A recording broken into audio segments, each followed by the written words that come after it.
21. Tivemos um trabalho duro e triste ao lidar com a pequena Cat naquele dia.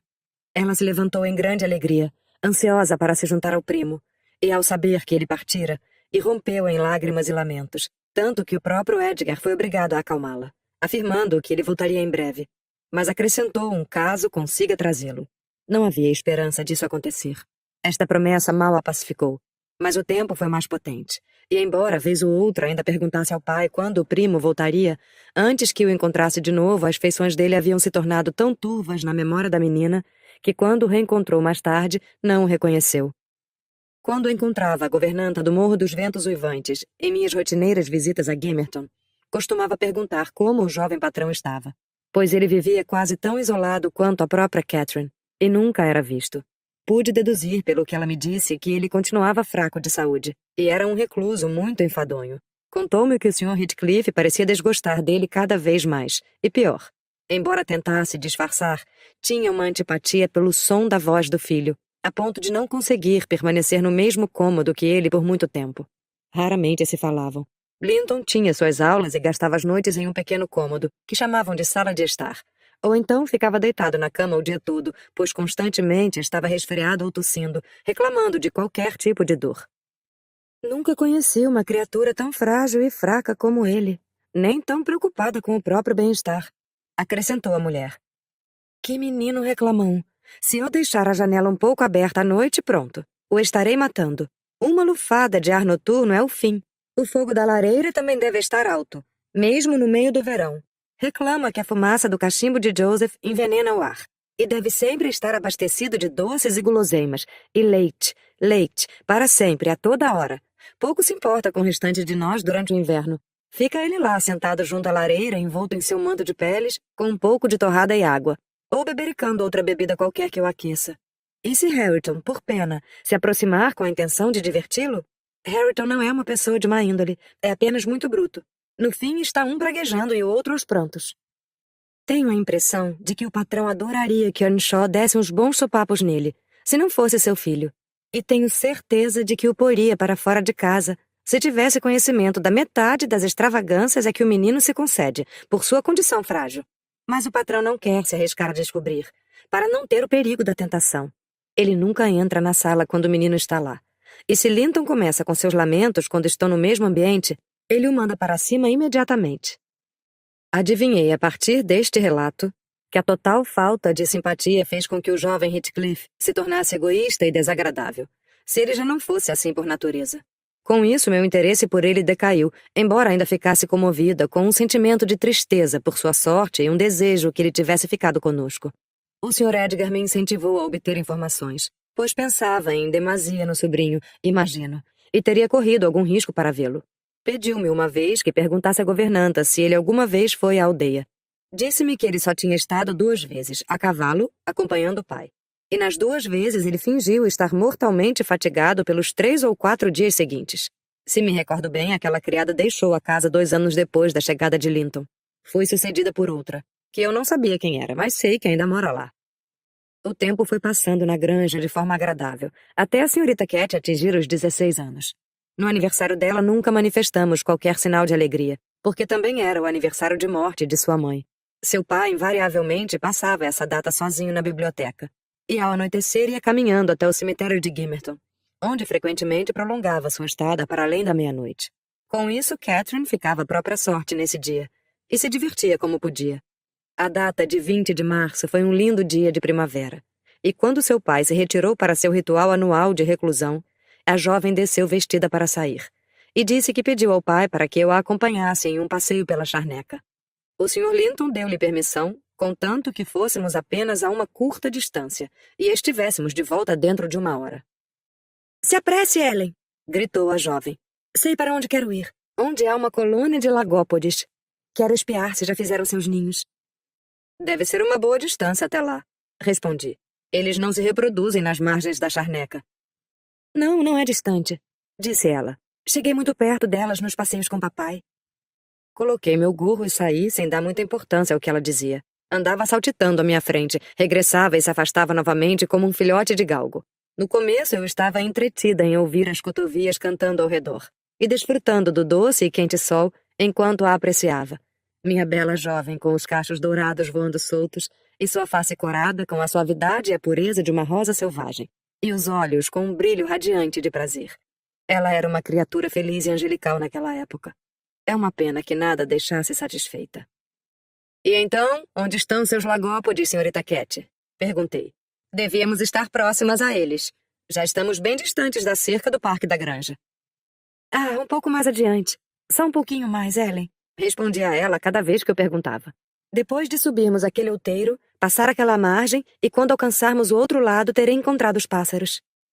Contudo, havia tantas colinas para subir e depressões para passar que comecei a ficar cansada daquela caminhada e disse a ela que deveríamos voltar. Gritei para que me ouvisse, pois estava a uma boa distância à frente. Cat ou não me ouviu ou pouco se importou com meus gritos, pois continuava avançando, e fui compelida a segui-la. Então ela sumiu das minhas vistas, e antes, quando voltei a vê-la, estava 3 quilômetros mais perto do Morro dos Ventos Uivantes do que sua própria casa. Vi algumas pessoas prendendo. Uma delas eu estava convencida que era o próprio Sr. Heathcliff. Cat foi apanhada no ato de saquear, ou teve sua busca pelos ninhos interrompida. Estávamos nas terras de Heathcliff, e ele a estava repreendendo fervorosamente. Não peguei nada, nem encontrei um ninho sequer, disse ela, fazendo gestos com as mãos para enfatizar suas palavras, enquanto eu labutava para chegar a eles. Não pretendia roubar nada. Papai me disse que havia muitas aves aqui em cima, e eu queria apenas ver os ovos. Heathcliff olhou para mim com um sorriso mal-intencionado, expressando seu conhecimento de quem era a jovem e, consequentemente, sua malevolência para com ela. Perguntou quem era o papai. O Sr. Linton, da Granja dos Tordos, respondeu ela. Deu para perceber que não me conhece, ou não teria falado dessa maneira.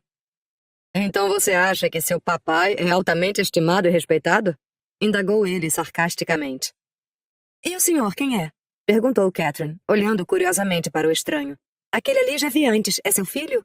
Ela apontou para Hareton, o outro indivíduo, que não mudou em nada além de tamanho e força com um acréscimo de 2 anos à sua idade. Parecia tão desajeitado e áspero como sempre. Senhorita Cat, interrompi. Estamos fora há quase 3 horas. Nós realmente devemos voltar. Não, aquele não é meu filho, respondeu Heathcliff, empurrando-me para o lado. Mas tenho um, e você já o viu antes. E embora sua criada esteja com pressa, acredito que ambas ficariam melhor se descansassem um pouco. É uma curta caminhada até a minha casa. Vamos? Serão muito bem recebidas e chegarão em casa mais rápido por terem descansado. Sussurrei ao ouvido dela que, em hipótese alguma, ela deveria ceder a tal proposta. Estava totalmente fora de questão. Por quê?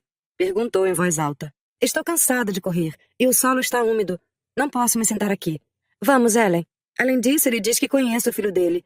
Suponho que se enganou, mas acho que sei onde ele mora. Aquela casa que visitei quando voltava dos penhascos de Penistone. Não é? Exatamente. Venha, Nellie. Sem reclamações. Será um prazer para ela nos fazer essa visita. Hareton, se adiante com a moça. E você, Nellie, vamos fazer uma pequena caminhada. Não, ela não vai a lugar algum. Exclamei, lutando para libertar meu braço de seu aperto. Mas ela estava quase nas pedras da porta, correndo a toda velocidade. Seu companheiro não pretendia acompanhá-la, e se esquivando por um atalho à beira da estrada, desapareceu. Sr. Heathcliff, sabe que isso é muito errado. Continuei. Sabe que não está bem intencionado com essa atitude, e nada de bom virá dela.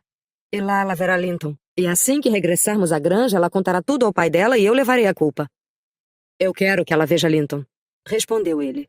Está melhor em aparência por esses dias. Não é sempre que ele está apto a ser visto.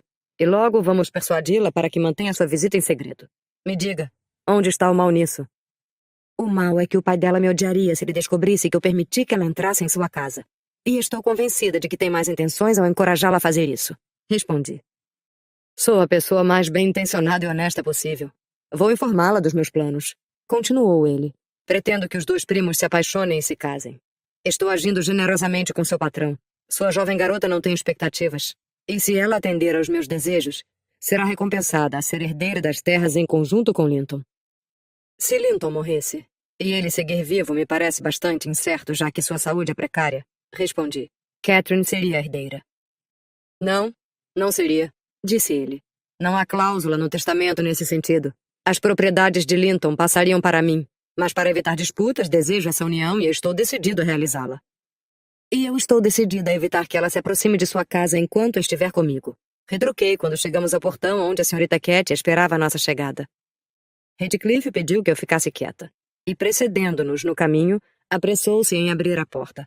Cat o fitava vez ou outra como se não soubesse o que pensar dele, mas ele lhe sorria quando seus olhos se encontravam, e suavizava a voz ao se dirigir a ela. Foi tola o bastante para imaginar que a memória de sua mãe poderia desarmá-lo, e declinar da ideia de fazer-lhe mal. Linton estava na lareira. Ele tinha saído para caminhar pelo campo, pois estava de chapéu. Chamava Joseph para trazer sapatos secos para ele. Havia crescido bastante para a idade. Ainda faltavam alguns meses para completar 16 anos. Suas feições ainda eram bonitas, e seus olhos e tez mais brilhantes do que eu me lembrava, embora apenas com brilho temporário emprestado do ar salubre e do sol morno. "Diga-me quem é esse?" perguntou o Sr. Heathcliff, voltando-se para Cat. "Sabe me dizer?" "Seu filho?" disse ela em um palpite, olhando de um para o outro. "Sim, sim", respondeu ele. "Mas o está vendo pela primeira vez? Pense." "Ah, que memória curta. Linton, não se lembra da sua prima que tanto nos importunava para ver?" "O quê? Linton?" exclamou Cat, surpreendendo-se de alegria ao ouvir o nome do primo. "Aquele é o pequeno Linton. Está bem mais alto que eu. Você é o Linton?" O jovem deu um passo à frente e ela finalmente o reconheceu. Cat o beijou fervorosamente e eles se olharam com admiração para as mudanças que o tempo operou na aparência de cada um. Ela já havia atingido o máximo de sua altura. Sua figura era rechonchuda e esguia, elástica e resistente como aço, e todo o seu aspecto físico radiava sua boa saúde e seu espírito animado. A aparência e os movimentos de Linton eram muito lânguidos e sua forma extremamente leve. Mas havia uma graça na maneira como se portava que mitigava esses defeitos e o tornava nada desagradável. Depois das inúmeras trocas de carinho, Cat foi até o Sr. Heathcliff, que estava parado na porta, dividindo a atenção entre os dois na sala e o que se passava do lado de fora, fingindo, isto é, em observar o último, e realmente notando apenas o que se passava entre os dois. "Então o senhor é meu tio!" gritou ela, estendendo a mão para saudá-lo. "Havia gostado do senhor, embora no início tenha ficado zangado. Por que não nos visita na granja com Linton? Viver todos esses anos como nossos vizinhos e nunca nos ver é estranho. Por que disso?" "Eu os visitei 1 ou 2 vezes antes de você nascer", respondeu ele. "Mas basta para mim. Se tem beijos sobrando, dê-os para Linton. Serão desperdiçados comigo." "Ellen, sua danada!" exclamou Catherine, voando para me atacar em seguida com suas carícias. "Ellen, malvada! E ainda queria me impedir de entrar. Mas farei este passeio todas as manhãs, posso, tio? E às vezes trarei papai. Não ficaria feliz em nos ver?" "É claro", respondeu o tio com uma careta mal reprimida, resultante de sua profunda aversão a ambos os visitantes indesejados. "Mas escute", continuou ele, virando-se para a jovem. "Acho melhor que eu lhe conte logo. O Sr. Linton não me tem em boa estima. Nós brigamos em um momento de nossas vidas com uma ferocidade anticristã. E se mencionar a ele que veio aqui, ele vetará completamente suas visitas. Portanto, não deve dizer nada a ele, a menos que não se importe em nunca mais ver o seu primo daqui em diante. Será sempre bem-vindo se quiser vir, mas não pode contar nada a ele." "E por que vocês brigaram?" perguntou Catherine, consideravelmente desanimada. "Ele me achava muito pobre para me casar com a irmã", respondeu Heathcliff, "e ficou furioso por eu tê-la conquistado. Isso feriu seu orgulho e ele nunca vai perdoar." "Mas isso é errado", disse a jovem. "Algum dia eu direi isso a ele. Mas Linton e eu não compartilhamos sua briga. Não virei aqui então. Ele deve ir me visitar na granja." "Vai ser muito longe para mim", murmurou o primo. "São 6 quilômetros. Andar essa distância me mataria. Mas pode vir aqui, senhorita Catherine, de vez em quando. Não precisa ser em todas as manhãs, mas 1 ou 2 vezes por semana." O pai lançou ao filho um olhar de amargo desprezo. "Temo, Nelly, que meus esforços não servirão para nada", sussurrou para mim. "Senhorita Catherine, como o panaca chama, vai descobrir que ele não vale um tostão furado e o mandará para o diabo. Se tivesse sido Hareton. Sabe, Nelly, 20 vezes por dia cobiço que Hareton fosse meu filho em vez desse inútil, mesmo com toda a sua degradação. O teria amado se fosse outra pessoa, mas creio que ele está seguro contra o amor dela. Vou colocá-lo contra aquela criatura bruta, a menos que me faça o favor de ser mais astuto. Calculo que dificilmente durará até os 18 anos. Ah, olha só, que criatura mais insípida. Está absurdo, concentrado em secar os pés, e nem sequer a encara. Linton!" "Sim, papai", respondeu o menino. "Você não tem nada para mostrar à sua prima lá fora, nem mesmo um coelho ou um ninho de doninha?" Leve-a para o jardim antes de trocar os sapatos. Caminhe com ela até o estábulo, mostre a ela o seu cavalo. Não prefere ficar aqui dentro e se sentar, senhorita Cat?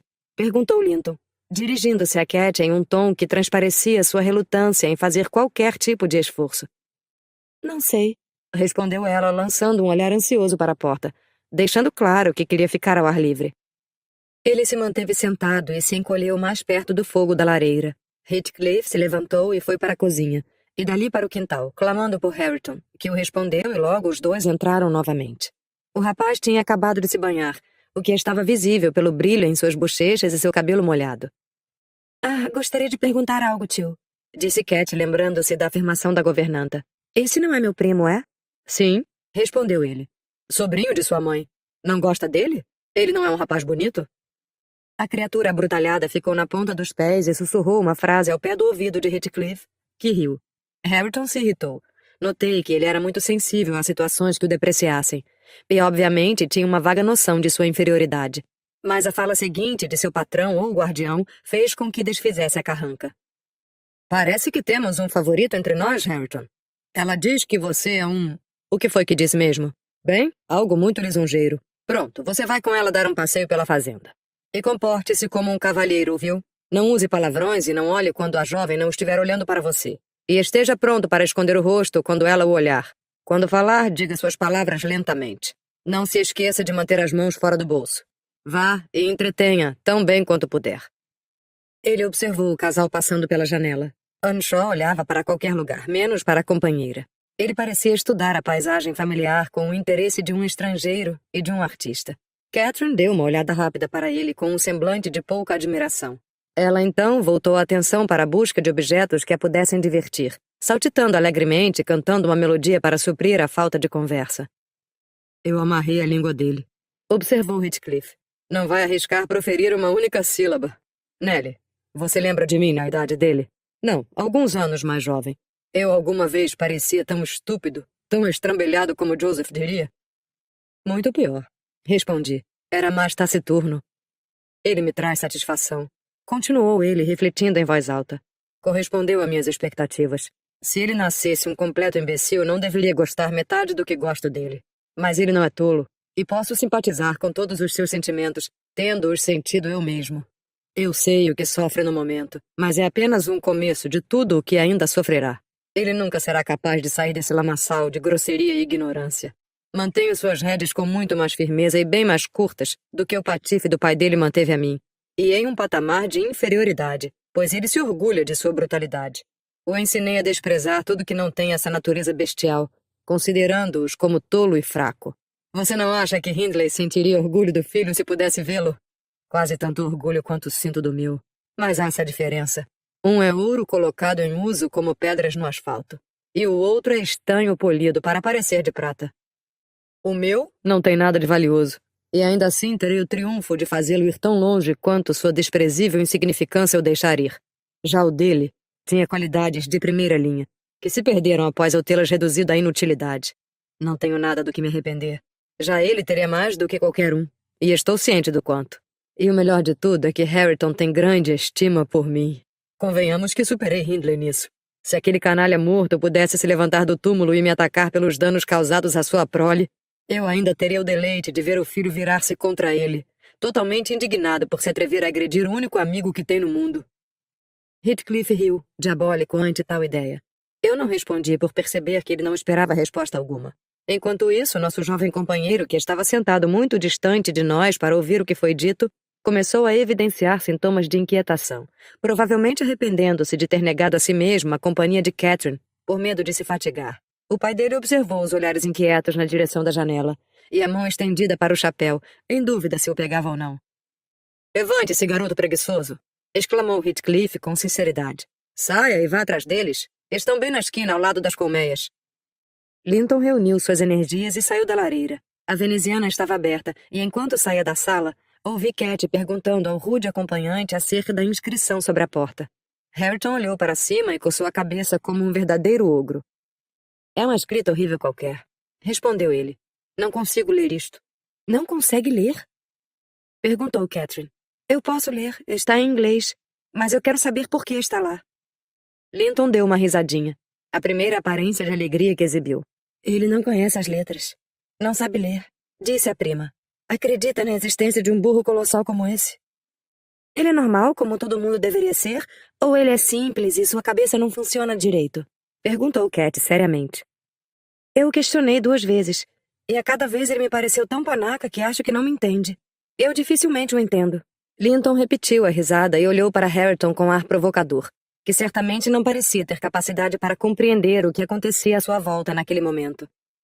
Não há nada de errado não ser preguiça, não é mesmo, Anshaw? Disse ele. Minha prima acha que você é um panaca. Pelo visto, está experimentando as consequências de desprezar quem lê livros demais, como você diria. Notou, Catherine? Sua pronúncia assustadora de Yorkshire. Ora, para que diabos servem esses livros? Rosnou Hareton, acostumado a responder ao companheiro diário. Ele estava prestes a falar mais, mas os mais jovens tiveram um ataque de riso. Catherine ficou radiante ao descobrir que poderia transformar o modo estranho de Hareton em sua mais nova fonte de distração. Para quê? E onde está o uso do diabo nessa frase? Perguntou Linton, dando uma risadinha. Papai te disse para não dizer palavrões, mas não pode abrir a boca sem dizer um. Tente se comportar como um cavalheiro, ao menos por enquanto, tente. Se você não fosse mais uma moça do que um rapaz, eu o derrubaria neste minuto, maldito. Retrucou o rude zangado, recuando, enquanto seu rosto queimava com uma mistura de raiva e torpor, porque estava consciente de ter sido insultado, mas também envergonhado e ressentido, por não saber revidar. O Sr. Heathcliff, tendo ouvido a conversa, assim como eu, sorriu quando o viu partir, mas imediatamente depois olhou com uma aversão singular ao petulante casal, que permaneceu tagarelando na soleira da porta. O rapaz encontrou animação suficiente enquanto discutia sobre os defeitos de Hareton e suas incapacidades, contando várias anedotas sobre elas. E a garota saboreando suas palavras atrevidas e rancorosas, sem considerar a natureza má que elas evidenciavam. Ao observar a cena, comecei a dar razão a Heathcliff, a desculpá-lo por desprezar o filho e a sentir mais aversão do que apreço por Linton. Ficamos até a tarde. Não consegui arrancar a senhorita Cat de lá antes, mas o Sr. Linton não havia saído da biblioteca e permaneceu ignorante de nossa ausência prolongada. Enquanto caminhávamos para casa, eu gostaria de ter iluminado a cabeça da jovem sobre o caráter das pessoas com quem estávamos há pouco, mas ela cismou que eu tinha preconceitos contra elas. Viu? Gritou ela. Você fica do lado do papai, Ellen. Você é parcial, eu sei. Ou então não teria me enganado por tantos anos mentindo que Linton morava muito longe daqui. Estou extremamente zangada. Mas não posso demonstrar, pois estou muito feliz. Mas não se atreva a falar mal do meu tio. Ele é meu tio, não se esqueça. Também repreenderei o papai por brigar com ele. E assim continuou todo o caminho, até que eu desisti da tentativa de convencê-la de seu erro. Ela não disse nada sobre a visita naquela noite, porque não viu o Sr. Linton. Porém, no dia seguinte, para minha tristeza, tudo foi revelado. Ainda assim, não me sentia tão mal com isso. Pensei que o fardo de dirigir o aviso e orientar Catherine sobre o tio seria mais eficientemente suportado por ele do que por mim. Mas ele também era tímido em dar razões satisfatórias para seu desejo de que ela evitasse qualquer contato com a família no Morro dos Ventos Uivantes. E Catherine gostava de razões para cada restrição imposta à sua vontade de menina mimada. Papai, exclamou ela após as saudações da manhã. Adivinha quem eu vi ontem na minha caminhada pela charneca? Ah, papai, começou. Você e suas caretas. Mas ouça e saberá como descobrir. E Ellen, que está aliada a você, e ainda fingia ter pena de mim quando eu esperava desapontada o retorno de Linton. Ela deu um relato fiel de sua excursão e suas consequências. E o patrão, embora tenha lançado a mim mais de um olhar de reprovação, manteve-se quieto até ela ter concluído. Então ele a puxou para si e perguntou se ela sabia por que ele havia escondido a vizinhança de Linton dela. Poderia ela pensar que era para privá-la de desfrutar de um prazer inofensivo? Porque você não gosta do Sr. Heathcliff, respondeu ela. Acredita mesmo que eu me importo mais com meus próprios sentimentos do que com os seus, Cat? Perguntou ele. Não, não foi porque não gosto do Sr. Heathcliff, mas porque ele me odeia. E é um homem muito diabólico, que sente prazer em seus atos de arruinar aqueles a quem ele odeia, se lhe derem o mínimo de oportunidade. Eu sabia que você não poderia manter contato com Linton sem que se aproximasse dele, e estava ciente de que ele a detestaria por minha causa. Então, para o seu próprio bem, e nada mais, tomei as precauções necessárias para que não voltasse a ver seu primo. Explicaria isso em algum momento quando ficasse mais velha, e me arrependo de não ter feito isso antes. Mas o Sr. Heathcliff foi muito cordial, papai. Observou Catherine, não totalmente convencida. E ele não se opôs a que nos víssemos. Disse que eu poderia ir até lá quando quisesse. Apenas pediu que não lhe contasse porque você brigou com ele. E não quer perdoá-lo por se casar com a tia Isabela. E pelo que vejo, não pretende perdoar mesmo. O único culpado é você. Ele, ao menos, está disposto a nos deixar ser amigos, Linton e eu. Já você, não. O patrão, percebendo que ela não estava inclinada a aceitar qualquer palavra contrária ao tio, deu um esboço apressado do comportamento dele com Isabela. E a maneira como o Morro dos Ventos Uivantes se tornou sua propriedade. Ele não suportava se alongar sobre o assunto. Embora falasse pouco sobre isso, ainda sentia o mesmo horror e aversão de seu antigo inimigo que ocupavam seu coração desde que Sra. Linton faleceu. Ela estaria viva ainda se não fosse por ele. Era sua constante e azeda reflexão. Aos olhos dele, Heathcliff parecia um assassino. A senhorita Cat, familiarizada com nenhuma má ação, exceto por seus próprios pequenos atos de desobediência, injustiças e rompantes de fúria, advindos de seu temperamento explosivo e imprudente, que a faziam se arrepender no mesmo dia, ficou surpresa em saber o quão perverso alguém poderia ser para tramar uma vingança por anos e deliberadamente pôr seus planos em prática sem nenhum pingo de remorso ou arrependimento. Ela parecia tão profundamente impressionada e chocada com esta nova visão da natureza humana, excluída de todos os seus estudos e todas as suas ideias até o momento, que o Sr. Edgar considerou desnecessário continuar com o assunto. Ele apenas acrescentou: "Saberá, querida, daqui em diante, por que desejo que evite o Morro dos Ventos Uivantes e a família que lá habita. Volte para seus antigos afazeres e diversões e não pense mais neles."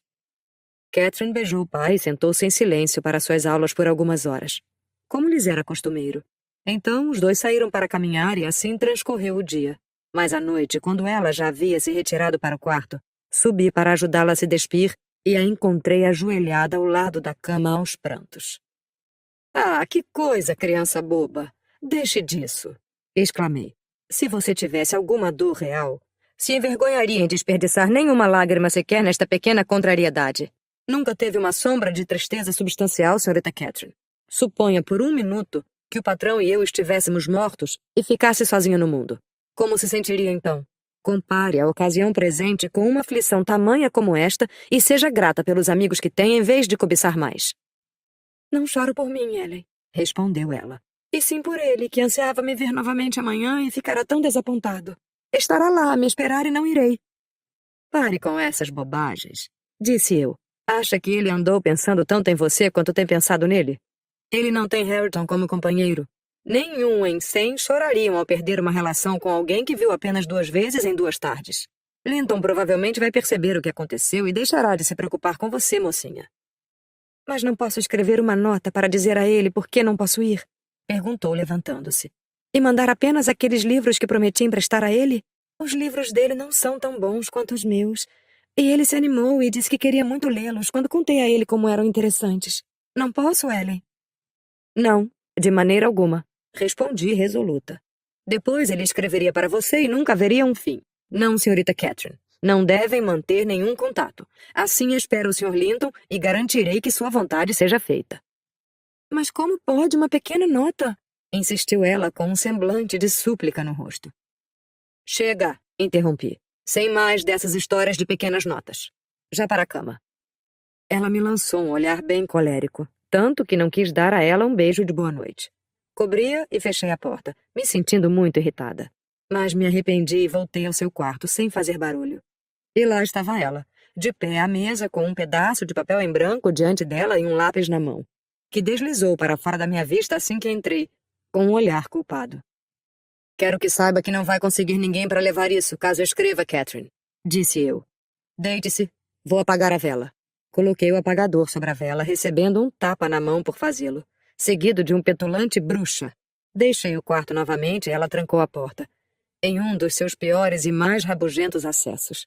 A carta foi finalizada e encaminhada ao seu destino através de um leiteiro que veio da aldeia.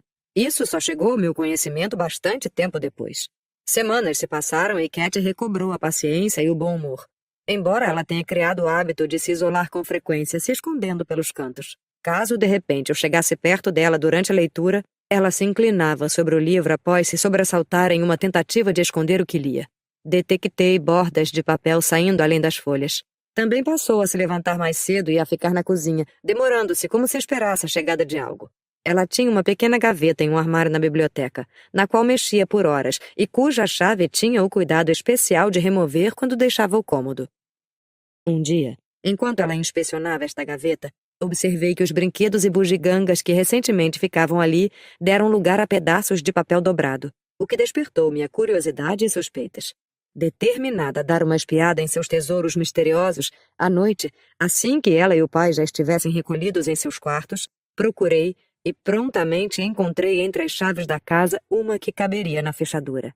Tendo aberto, esvaziei todo o conteúdo em meu avental e os levei comigo para que pudesse examinar à vontade em meu próprio quarto. Embora não deixasse de suspeitar, ainda estava surpresa ao descobrir que eram uma massa de correspondência, quase diária, o que tudo indicava, de Linton Heathcliff, respostas às cartas encaminhadas por ela. As primeiras eram acanhadas e curtas, mas gradualmente se expandiram em copiosas cartas de amor, tolas, natural do esperado pela idade do escritor, mas com toques aqui e ali que pensei terem sido emprestados de fonte mais experiente.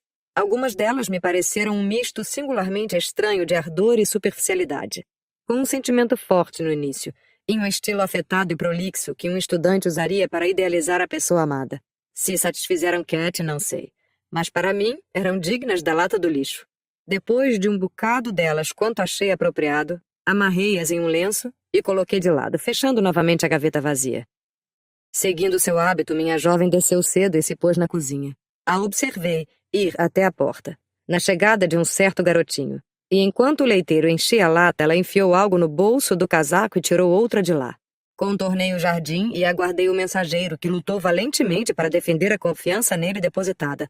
E derramamos o leite em tal batalha. Porém, finalmente consegui subtrair dele a epístola, e o ameacei seriamente das consequências se ele não partisse direto para casa. Então permaneci encostada na parede enquanto examinava a composição afetuosa da carta de Cat. Era mais simples e mais eloquente que as enviadas por Linton. Muito bonita e muito boba. Balancei a cabeça e regressei reflexiva para dentro de casa. Chovia naquele dia, então ela não pôde se divertir perambulando pelo parque. Assim, na conclusão de seus estudos matinais, recorreu ao consolo das cartas na gaveta. Seu pai estava sentado à mesa lendo, e eu, de propósito, me dei ao trabalho de consertar algumas franjas rasgadas da cortina da janela, mantendo meus olhos fixos no que ela fazia. Jamais um pássaro retornando ao ninho que havia deixado repleto com sua prole e fora saqueado, expressou tamanho desespero em seus tremores e gritos angustiados do que ela com um único "ah" e a mudança que transfigurou seu semblante feliz. "Qual é o problema, querida?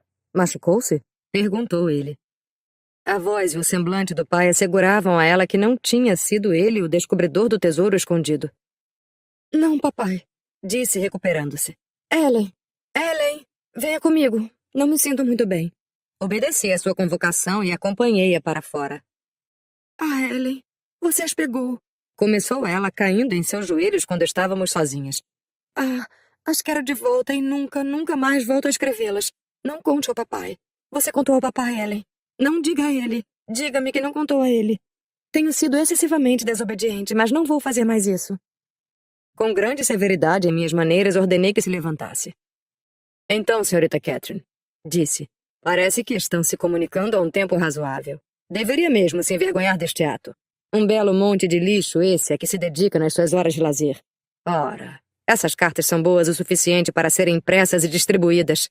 E o que acha que o patrão pensará quando as vir? Eu não mostrei ainda. Mas não pense que vou manter seus segredos ridículos. Que vergonha. Aposto que a ideia de começar a escrever tais absurdos partiu de você. Linton não teria cogitado essa hipótese, tenho certeza." Não fui eu", soluçou Cat, prestes a colapsar de aflição. "Não tinha nem sequer pensado em amá-lo até." "Amá-lo!" exclamei tão desdenhosamente quanto pude ao pronunciar isso. "Amá-lo? Que bobagem! Se fosse assim, eu poderia muito bem falar que amo o moleiro que vem uma vez por ano para comprar nosso milho. Lindíssimo esse amor, na verdade.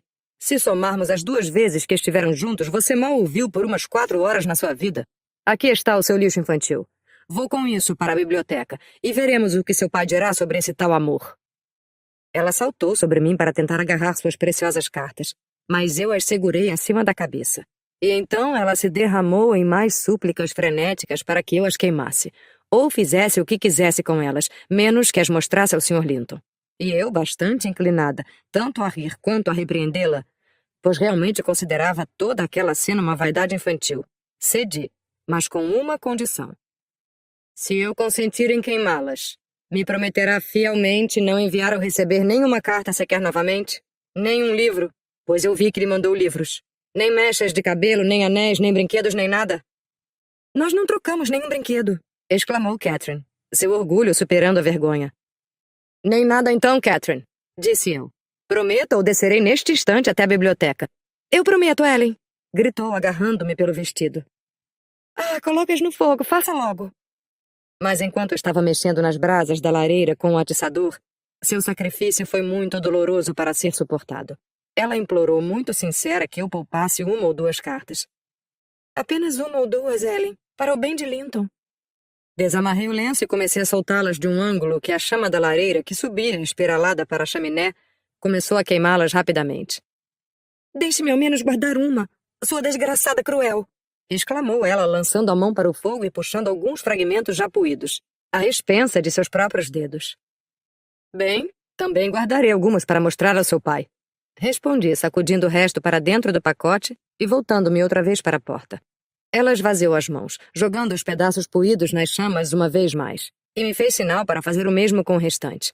E assim foi feito. Agitei as cinzas e as enterrei sob uma pá cheia de carvão em brasas. Ela, muda e com um grande ar de indignação, retirou-se para o quarto. Desci para dizer ao patrão que o calafrio da jovem senhora já estava quase sumido, mas que achei melhor que se deitasse um pouco. Catherine se recusou a almoçar, mas reapareceu para o chá, pálida e com os olhos vermelhos que destoavam de sua aparência, que transparecia a mais perfeita normalidade. Na manhã seguinte, respondi a carta por um pedaço de papel com a inscrição: solicita-se ao jovem Sr. Heathcliff que não envie mais cartas à Srta. Linton, pois ela não as receberá. Dali em diante, o menino que acompanhava o leiteiro passou a vir com os bolsos vazios.